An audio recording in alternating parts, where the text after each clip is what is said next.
Et bonjour frères et sœurs, bienvenue de retour dans notre étude de Matthieu 18, ce petit sermon de Jésus. On a déjà vu Jésus justement nous rappeler lorsqu'on est rentré en royaume, on vient le représenter.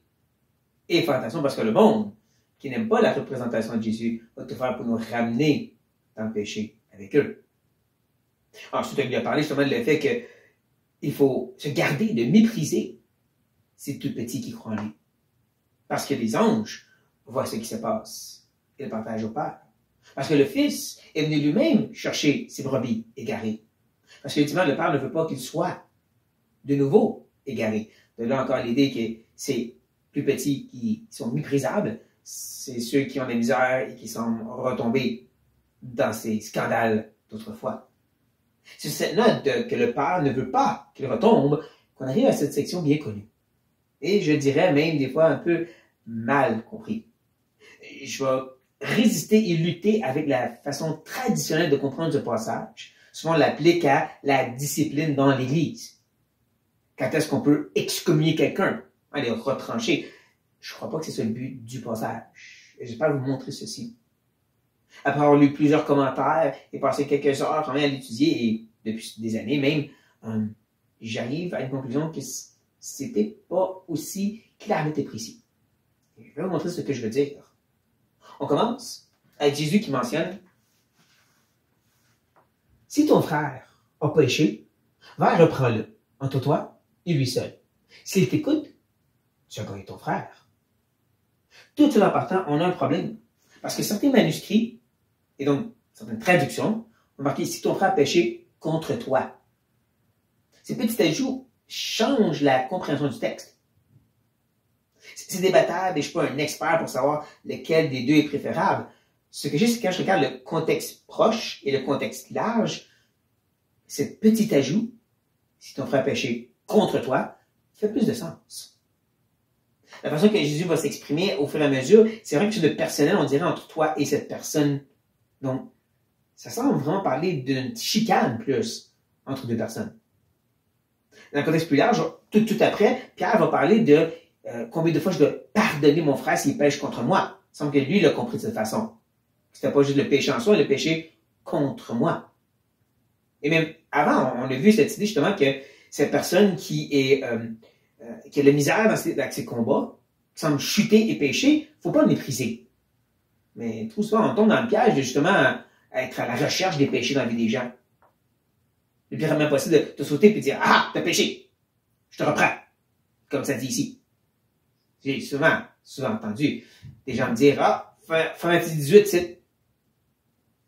Et ça, je dis, ça semble aller contre le fait que Jésus vient juste nous dire de ne pas mépriser ces deux petits qui croient en lui. Mais bon. Comme je dis, c'est débattable, donc je vais prendre les deux compréhensions, les deux textes, et on va voir ça à travers avec ces deux textes, avec les deux versions. Si ton frère a péché, ou s'il a péché contre toi. S'il a péché, c'est cette idée justement que tu peux vraiment voir qu'il y a un péché qui semble prédominant dans sa vie. Et c'est ici que je vous rappellerai justement que Paul, quand il arrive dans 1 Corinthiens 5 et qui parle de retrancher quelqu'un de l'Église, il ne semble pas passer par aucune étape, lui. Il semble carrément dire: sauter sur l'Église, on reconnaît qu'il a péché, mettez-le dehors. Il n'y a pas d'étape qui était passée, il n'y a pas aller le voir seul et tout ça, comme Jésus va dire. Donc, encore, il y a des choses qui nous montrent que c'était pas juste quelqu'un qui a péché, mais qui a péché contre toi. Si c'est le cas, un ou l'autre, on est appelé à aller le reprendre, lui, seul. Toi et lui. On prend là du toi, du singulier, ta personne, là, toi. Tu vas le reprendre seul. Première étape. Que ce soit qui a péché contre toi ou qui a péché dans le sens que le péché a impacté sa vie, qui semble être vraiment en train de se noyer dans certains péchés, sans toi et lui seul. Et le but, bien sûr, c'est de le gagner. C'est vraiment un mot qui parle de gagner un prix. Qui parle vraiment que tu as gagné un âme qui est en train de se perdre, comme Jacques dit dans son écrit. Donc, la première étape, c'est entre toi et lui seul. Mais si ça n'a pas marché, mais s'il ne t'écoute pas, prends avec toi une ou deux personnes, afin que toute l'affaire se règle sur la déclaration de deux ou deux, trois témoins. C'est là qu'on prend justement note de comment qu'il explique ça, Jésus. Hein? La déclaration va venir pour régler la situation. Quelle est la situation? Si cette personne a péché, il n'y a rien à régler. Elle a juste péché. Mais si elle pêche contre toi, puis elle refuse de reconnaître qu'elle a péché contre toi, là, tu as besoin de deux ou trois témoins. Comme dans la loi. Où ça parle justement que deux ou trois témoins soient utiles pour vraiment démontrer en cours légal, oui, cette personne a mal agi. Cette déclaration de ces deux ou trois témoins, maintenant le prouve, c'est réglé. Cette personne est coupable. Donc, est coupable d'un péché et de ne pas vouloir le reconnaître, ou encore mieux, elle est coupable d'avoir péché contre cette personne et de reconnaître ce mal qu'elle lui a fait. Encore, il reste un groupe petit, hein, deux ou trois. On prend note de ces chiffres-là, une ou deux. Vous allez voir, c'est important tantôt. Et encore, le but, c'est que l'affaire soit réglée. C'est encore plus comme un désagrément entre deux personnes. Mais bon, si cette table ne fonctionne pas, il en reste une dernière. S'il refuse de les écouter, dis-le à l'Église. Et s'il refuse aussi d'écouter l'Église, qu'il soit pour toi comme un païen et un publicain. S'il fait l'oreille dure devant non seulement toi, mais aussi maintenant les témoins qui étaient là pendant que tu disais « tu as mal agi de cette façon ». Puis l'autre personne dit « non, c'est pas vrai, t'exagères ». Ils sont là. Ils ont entendu les déclarations des deux et ils disent « non, c'est vrai que c'est mal qu'est-ce que tu as fait, faut que tu le reconnaisses. C'est vrai que c'est un péché, faut que tu le confesses. » Mais il n'a pas voulu entendre. Et maintenant, il continue à faire la dure oreille et donc il faut aller à l'Église. Prenez note, c'est l'Église, la communauté, ecclésia, hein, pensez pas à l'Église nécessairement comme nous, mais le groupe de croyants, et pas nécessairement les leaders. C'est pas nécessairement un œuvre de pasteur, c'est une œuvre de congrégation. Tu l'amènes devant eux, tu leur dis qu'est-ce qui s'est passé, les deux témoins sont là pour dire non, on était là, il l'a confronté, il n'a pas rien voulu savoir. D'accord? En rapport avec son péché particulier ou le mal qu'il lui a fait à cette personne, à toi. Mais l'Église s'en mêle. L'Église confronte cette personne. Et prenez la conclusion parce que souvent, on prend ce texte pour dire, c'est là qu'on excommunie. C'est là que l'Église le sépare et le voit comme un publicain, un païen et un publicain. Mais, regardez le singulier. Et vraiment, dans le texte, c'est le singulier ici. Toi. Il est pour toi. La personne du début, là. La personne qui, je crois, a été celui offensé, qui a été attaqué par le péché de l'autre personne. Et tu as essayé de le confronter sur, tu as mal l'argent vers moi, tu as pris de l'argent, promis de le repayer, et tu ne l'as pas fait. Et là, maintenant, tu n'as pas voulu écouter quand j'ai dit, il faut que tu repayes. J'ai été voir deux, trois personnes, ils ont écouté nos deux versions, ils ont dit, ils sont d'accord avec moi. Mais tu refuses encore de dire, non, je ne te dois pas d'argent. Donc, l'Église, maintenant, a entendu l'histoire, et toute l'Église dit, oui, il faut que tu repayes, tu avais promis. Maintenant, pour moi, cette personne est un païen et un publicain. Pour le monde juif, ça, c'était vraiment des ennemis.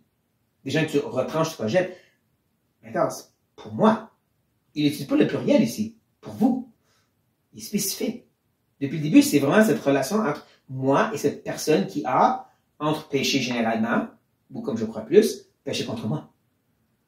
C'est beaucoup plus ici une résolution de cas entre deux personnes qu'un cas de discipline dans l'Église. Mais l'Église est quand même impliquée. Et c'est là que Jésus va ajouter, « Je vous le dis en vérité, tout ce que vous lirez sur la terre sera lié dans les cieux, et tout ce que vous délierez sur la terre sera délié dans le ciel. » Même parole qui est utilisée pour Pierre, si vous vous rappelez. Hein, soit mal compris, mais qui donne l'autorité aux apôtres de pouvoir lier et délier. Oui, les chrétiens devraient vivre comme ça. Non, les chrétiens n'est pas obligé de vivre comme ça. Ça, c'est des commandements de Dieu. Ça ne l'est pas. Et oui, cette autorité, ils ont écrit la Bible, le Nouveau Testament. Mais là, voici qu'il donne aussi une certaine similitude d'autorité à toute la congrégation. Et là encore, dans le contexte, c'est quelqu'un qui a péché. Et qui s'obstine à dire, non, j'ai pas péché. D'accord. Généralement, ou un à un. L'Église s'en est mêlée. L'Église dit, oui, on lit le péché de cette personne, il te doit l'argent et il devrait te payer. ou le délit, puis dire non, finalement, on n'est pas d'accord avec toi, et il n'y a pas de dette à te payer. Il n'y a pas péché contre toi. Je comprends comme ça encore. Oui, est-ce qu'on peut l'amener au point de dire c'est à l'Église à s'impliquer pour dire cette personne est profondément dans le péché et c'est mieux de s'en séparer? De dire elle est détachée de l'Église? Possiblement. Hein? Paul a fait une application comme ça à 1 Corinthiens 5, mais encore une fois, il semble en sortir plusieurs étapes quand il fait ça. Donc, est-ce exactement ce que Jésus enseigne? Je ne pense pas. Je pense qu'on est toujours dans cette relation entre moi et l'autre personne. Et comment l'Église s'en est mêlée pour dire oui, tu as péché ou non, tu n'as pas péché. Toujours dans ce contexte de relation personnelle. Ou au moins, si vous préférez, le péché d'une personne qui ne veut pas le confesser, on arrive à ce fameux verset.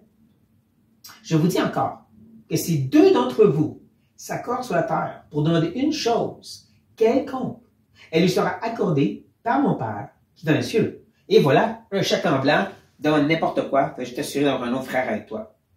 Je m'associe avec ma femme, on demande $1 million, Dieu doit me le donner. C'est marqué.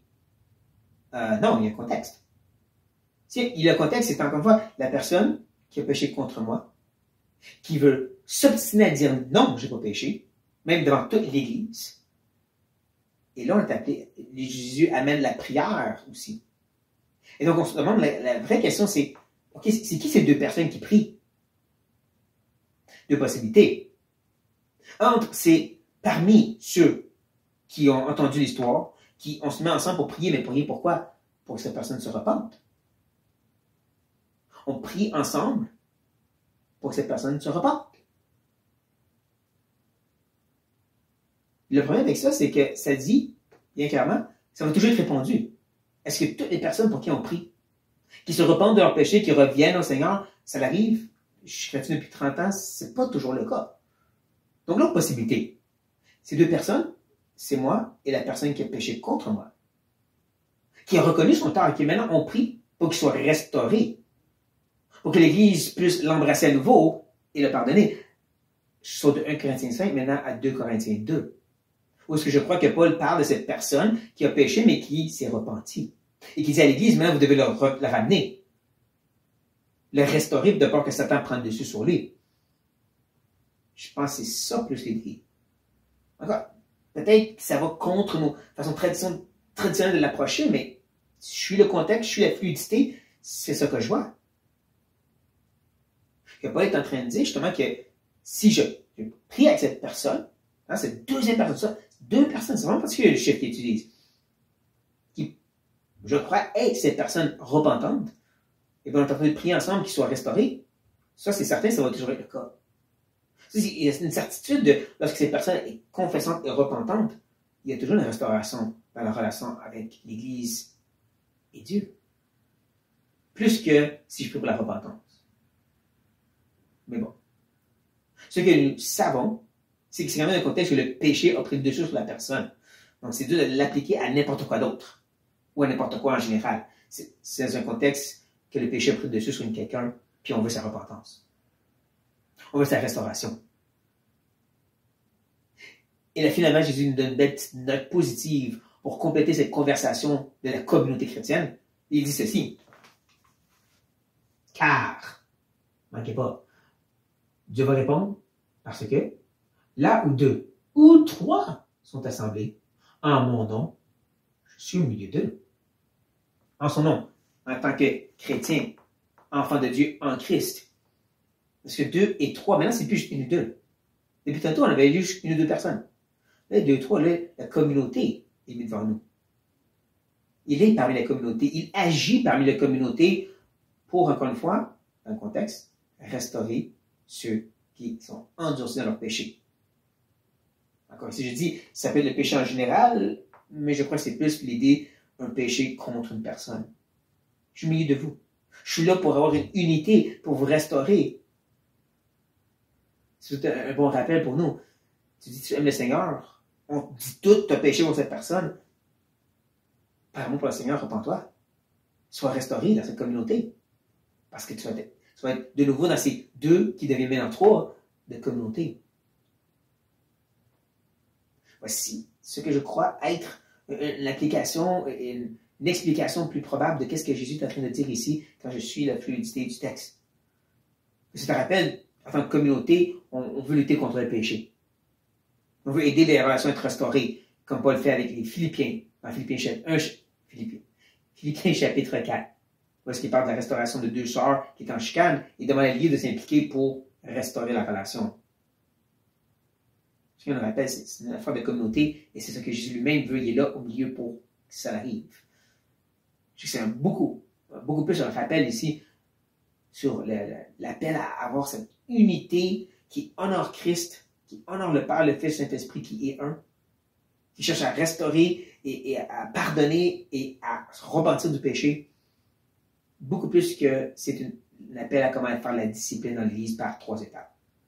Mais bon, sentez-vous libre d'être en désaccord, regardez le texte pour vous-même. Sur cette note, soyez bénis.